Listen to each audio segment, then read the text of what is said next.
The DJI V2 FPV goggles are finally here. Look at this. This is the box.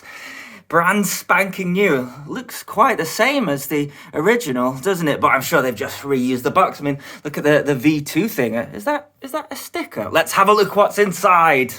Yes, the excitement. I can hardly wait. All those suckers who bought the V1. Oh. Oh, well, they do look the same. Brand new. They got the covers on them. Aw, they look the same as the version 1. Where are the OLED panels? Where's the extra resolution? Where's the greater field of view? Where's the HDMI out? Where is the diopters that are built in? Where is the audio input? What have we got exactly? Well, we have got a refresh rate of 144 against 120, which isn't that useful to the latest cameras that are out there, so the Air Unit and the Vista. I mean, maybe that will be useful in the future, maybe for a 3D system.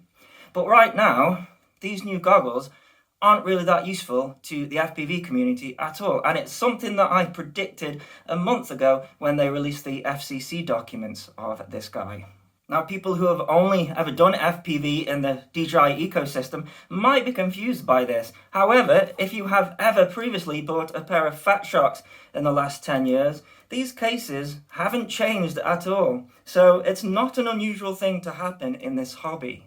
What you do get with this new headset is an included battery, and it also takes up to a 6 volt voltage. However, some people took the V1 and accidentally plugged in a 6S and it still worked fine. Now, I'm not saying that you should do that, but I'm not actually sure anything's actually changed there.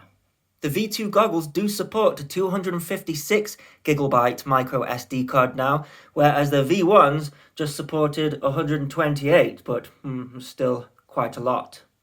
What the new goggles do support is the 2.4 gigahertz band for something. Now, in my previous video, I said that that might be for DJI's own drone, and it could be for a Vista system that uses 2.4 in the future. What you get with that is longer range, because the 5.8 gigahertz band has more bandwidth. But with that, you don't get as much range, even though the range is amazing. What, 4 miles is it out of the V1 anyways? But what you will get in the 2.4 gigahertz is a lower bandwidth. So I'm not sure whether we could still have that low latency on the 2.4 gigahertz band, but that's something that we will have to see. Another potential problem running on the 2.4 gigahertz band for anything is the fact that everything runs on 2.4 gigahertz. So there's a lot of Wi-Fi routers and offices, and there's a lot of 2.4 gigahertz noise in the air in general, but in the hobby, we used the 2.4 gigahertz band for our control a lot. All right, if you're using Crossfire, then that doesn't matter so much. But if someone is on FrSky and is running at 150 milliwatts, and this thing is pumping out 1.2 watts on the 2.4 gigahertz band, then they may have some problems with their control, and vice versa. Now, if you already own a pair of the V1 goggles, like me, and you are looking at what the new updates are, you're probably thinking, well, wonderful, because I don't need to get the new goggles. Other than the question mark around this 2.4 gigahertz thing, it's not going to give me anything extra. And that's how I feel as well. My only worry is I know what DJI are like. And the thing that I worry about the V1 goggles is that if they stopped the support for the updates of the V1 goggles, that would be a great shame, because there's still some things with the V1s that need fixing. For example, we need the on-screen display fixed so that we can record it somehow, so that we can use GPS.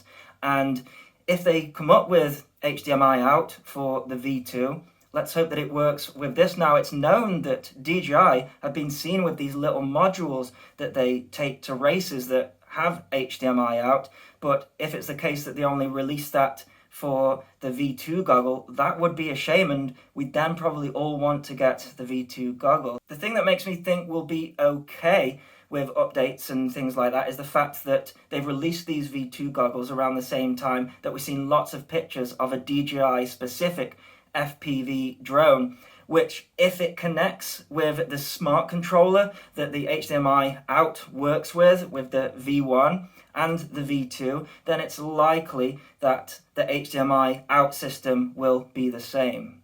But I think if DJI discontinued the support of the V1, it would upset a lot of people. So DJI, don't do that. Oh, and if you're already working on your next goggle, we want OLED panels, we want a higher resolution, we want HDMI out, we want audio, we want better ergonomics for the face shape, we want built-in diopters so that we don't need to put glasses over the top and scratch the screens. We want a head tracker. Have you seen the head tracking that we've been doing with planes with these things? We have to stick a head track on the top. Get a head tracker in there, make the controller better for planes so that we've got trims, even come out with a module that we can stick in the back of our own transmitters that works with the DJI protocol. There are so many possibilities where you could be making extra money rather than piling it into a drone that us hobbyists probably aren't going to be that interested in. So there you go, those are my thoughts on the DJI FPV Goggles V2. Give me a thumbs up if you liked this video, or a thumbs down if you didn't. I'd love to know what you guys think in the comments, because when they released the V1, so many people were saying, I'll wait for the V2. I'd love to know if people are going to take the plunge now, despite not a lot changing. What is great is the fact that you can buy the goggles again, because they discontinued the V1 or they stopped selling them in most places. So it's great that you can buy them again at least, and the price does seem to be similar, if not the same, to the V1. You can't get them in the UK or Europe yet, which is an absolute pain. But yeah, let me know below. Are you now going to go to DJI and ditch analog? Let me know in the comments. As always, thanks so much for watching. Please continue to subscribe. Cheers.